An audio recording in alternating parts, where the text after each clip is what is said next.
อ่ะสบายดีเด้อพี่น้องสบัดดีพี่น้องเบิดสุขทุกคนเนาะบ่อื่นเคยผู้ไทยกะสิพาพี่น้องไปเลาะหมู่บ้านเนาะภายในหมู่บ้านบ้านนาพานเนาะพี่น้องอยู่ที่เมืองไซปูทองพี่น้องไปเดี๋ยวสิพาทุกคนไปเลาะเบิ่งหรือว่าเลาะชมหมู่บ้านเนาะพี่น้องเนาะหมู่บ้านของพี่น้องทางบ้านนาพานเนาะตอนนี้เขาก็เดินทางมาหอดแล้วพี่น้องเดี๋ยวบ่าวอื่นเคยผู้ไทยก็สิ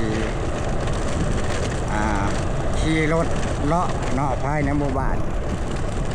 ให้พี่น้องชมน้ำกันเด้อพี่น้อง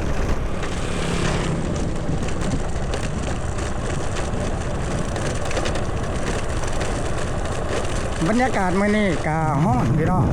ฮ้อนก็เมื่อวานนี่ บรรยากาศมื้อนี้ฮ้อนหลายพี่น้อง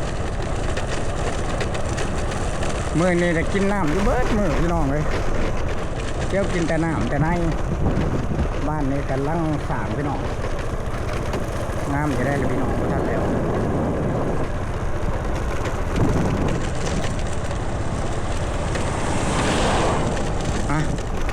กาสีไปเก็บ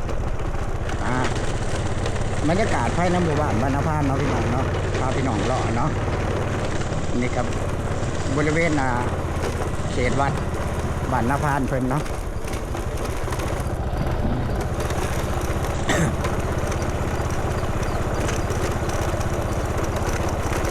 พกตาลเนี่ยก็เลี้ยงไปแถวอยู่พี่น้องเป็นแถวนะ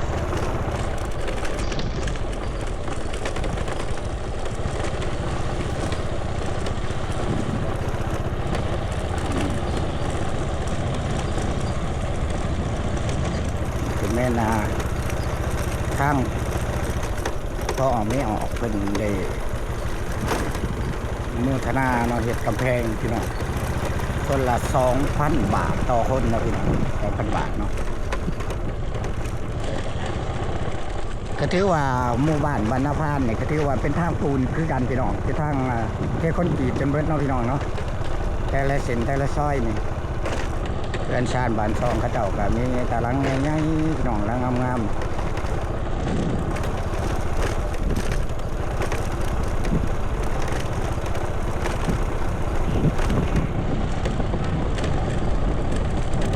บ้านนาพานก็ถือว่าเป็นบ้านใหญ่เลยพี่น้อง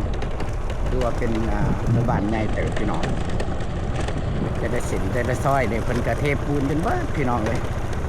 เส้นน่าจะเทปูนเบิดกุศิลเนาะตามชัดเจนมากเลยพี่น้องเส้นทางเลยนะ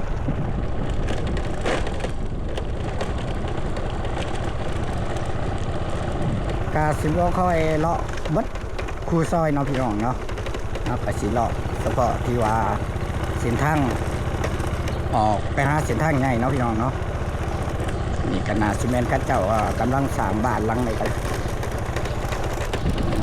32,000ทางพี่น้องบ้านนาพานก็รู้สึกว่าบ่ค่อยมีคนเลยพี่น้องรู้สึกว่าแต่ละเฮือนเนี่ยก็เงียบๆเนาะพี่น้องบ่รู้ว่าเขาเจ้าไปทางใดเนาะหรือว่าเขาเจ้าออกไปอยู่ให้อยู่หน้าบ่เนาะส่วนหลายเงียบพี่น้องเนาะนี่มาเบิ่งเฮือนแต่ละหลังนี่ว่าบ่อยากมีคนอยู่พุ่นแหละพี่น้องเลยเด้มีกับบ่ลายส่วนลายนั่นปิดประตูเฮือนจนบัดไปเห็นผู้เฒ่าผู้แก่ส่วนลาย